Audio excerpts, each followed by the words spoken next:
Hello friends, welcome my YouTube channel Sanjay चार। আমার YouTube channel Sanjay চারে আপনাদের সবাইকে স্বাগত। যারা আমার চ্যানেলটা দেখছেন অবশ্যই চ্যানেলটাকে সাবস্ক্রাইব করবেন, যাতে করে আমার সমস্ত ভিডিওগুলো আপনাদের কাছে চলে আসে এবং আপনারা দেখতে পারেন। পাশে থাকা বেল আইকনটিকে অবশ্যই ক্লিক করে অল নোটিফিকেশানটি অন করে রাখবেন, যাতে সবার প্রথম আপনার কাছে আমার ভিডিওর নোটিফিকেশানটা চলে যায়। তো চলুন আমরা আজকের বিষয় সম্বন্ধে জেনে নিই। শোনাবো নীল নদ অববাহিকার একটা গল্প। দেখো এখানে লিখেছি মিশরকে নীল নদের দান বলা হয় কেন? তোমরা গল্প শুনতে ভালোবাসো? তাহলে আজ এই গল্পের ছলে আমরা দেখো নীল নদের অববাহিকাটা আমরা কিভাবে বুঝবো, খুব ভালো লাগবে তোমাদের। আমরা জানি এক রাজা ছিল, দুই রানী ছিল, এরকম গল্প আমরা শুনি তো। ঠিক সেই রকমই দেখো এখানে একটি রাজা ছিল আর আরেকটি রাজা ছিল। অর্থাৎ এই একটা উচ্চভূমি বুরুন্ডি আর ইথিওপিয়া, দুটি উচ্চভূমি। উচ্চভূমি দুটির কি নাম? একটা নাম হচ্ছে বুরুন্ডির মালভূমি আর একটা হচ্ছে ইথিওপিয়ার উচ্চভূমি।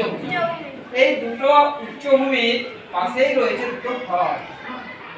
এই হ্রদগুলোর কি নাম? ভিক্টোরিয়া হ্রদ আর টানা হ্রদ। একটা ভিক্টোরিয়া আর একটা টানা হ্রদ। দুটো হ্রদ আছে। এই দুটো হ্রদের থেকে দুটো নদী, ছোট ছোট নদী বার হচ্ছে। যে নদীটা ভিক্টোরিয়া থেকে বার হলো, পানির প্রবাহিত হলো, তার নাম হলো হোয়াইট নীল। নাম হোয়াইট নীল। অপর দিকে ইথিওপিয়ার মালভূমি। এই ইথিওপিয়ার মালভূমি তার থেকে যে হ্রদটা কাছে আছে ইথিওপিয়ার মালভূমি, তার নাম হলো টানা হ্রদ। এই টানা হ্রদ থেকে অপর একটি নদী বার হওয়ার পর এই দিক থেকে এরা ছুটছে, এই দিক থেকে এরা ছুটছে, ঠিক আছে? প্রবাহিত হতে হতে হতে হতে একটা জায়গাতে এসে দুজনা মিশে গেল। কোথায় মিশে গেল? জায়গাটার নাম হলো খার্তুম। জায়গাটির নাম হলো খার্তুম। খার্তুমের কাছে এসে দুজনে মিলে গেল, মিলে একটা বড় নদীর রূপ নিল। দুজনার দুটো নদী, ছোট ছোট নদী ছিল, একসাথে মিশে একটা বড় নদীর রূপ নিল। তখন এই নদীটির কি নাম হলো? নীল নদ।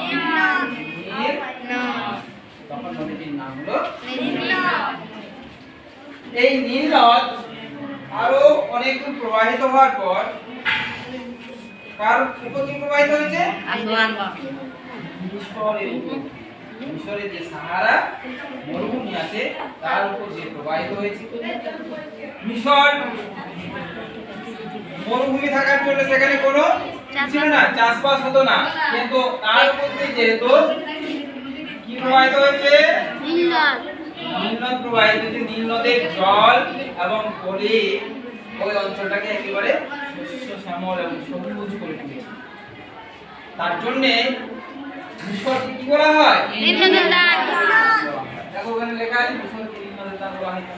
কেন বলা হচ্ছে না, মিশরের যে উষ্ণ শুষ্ক রুক্ষ মরু অঞ্চল, যেখানে কোনো গাছপালা ছিল না, কোনো চাষবাস হতো না, সেই জায়গাতে মিশরের জল এবং মিশরের যে পলি মাটি, ওই জায়গাতে চাষবাসের সুবিধা করেছে। যার ফলে ওই জায়গাটা কি হয়েছে? মরুভূমি থেকে শস্য শ্যামল হয়েছে। তাহলে কিসের দান হলো? কে দান করলো? নীল নদ দান করলো।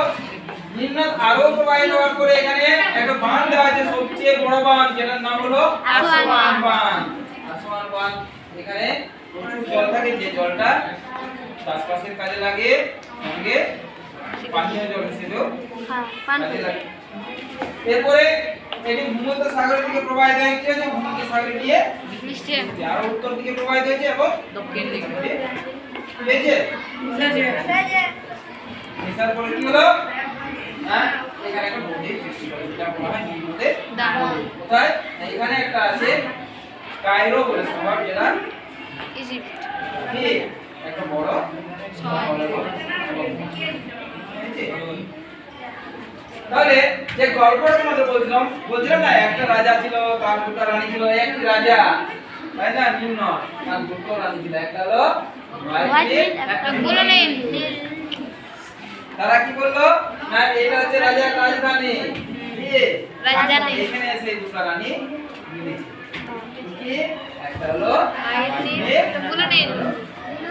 তারপরে দুজনা একসাথে পেয়েছে এই দুজনা একসাথে মিলে রাজা তাদের সংসারটা বড় করে তুলেছে ঠিক আছে তাহলে এই হলো মিশরকে নীল নদের দান বলা হয় কেন এবং নীল নদের অববাহিকা যে সমস্ত অঞ্চল দিয়ে নীল নদ প্রবাহিত হয়েছে বা যে সমস্ত অঞ্চলের জল নীল নদে এসে পড়ে সমস্ত অংশটাকে বলা হয় নদের অববাহিকা আর নীল আরেকবার বলতে মিশর না নীল নদের দান বলা হয় কেন না মিশর একটা শুষ্ক উষ্ণ মরুভূমি অঞ্চলের মধ্য দিয়ে এই নীল নদ প্রবাহিত হয়েছে মিশরটা কি হতো যদি নীল নদ না থাকতো তাহলে সাহারা মরুভূমির এই অংশ হয়ে যেত যেহেতু নীল নদ ওখান দিয়ে প্রবাহিত হয়েছে তার উপর দিয়ে প্রবাহিত হয়েছে মিশরের উপর দিয়ে তার জন্য কি হয়েছে মিশরের যে শস্য শ্যামল চাষবাস করার যে উপযোগী পরিবেশ সেটা গড়ে তুলেছে এই নীল নদ নীল নদের জল ওখানে